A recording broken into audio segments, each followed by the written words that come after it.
Samolotda ekilotçik 80'den aşkan qarıya 13 yaşar bala alan bir deputat ketip baradi. Alan teto aşın üstüne varganda samolot kaldır varsa göçükçe alып aytat eken. Kuday urdu. Hem talqalany ölgöne kaldık. Men dagı eske gelbe unutup kalıptırmın. Buna ekele paraşüt var eken. Eki görgene sekirip ketkile. Büröңөр биз менен кара өлөсүңөр дейт экен. Аны деп тура калып.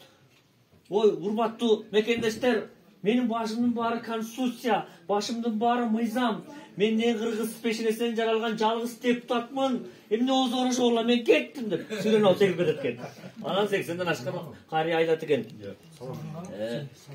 Айланайып балам, мен 80ден аштым, жеримди жедим, ичеримди içtim. Жакшыра жашка келдим. Sen aslındagы aman kal.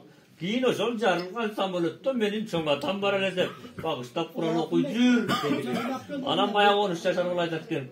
Ой, атай эмне деп атасыз? Мынакей, эки парашют турбай экөөбүз тең аман калабыз десе. Окуп жанагы депутаттын эмнени сүйлөнүп алып учуп кетти десе. Ал менин жүксагымды сүйлөнүп алып учуп кетти деп атты.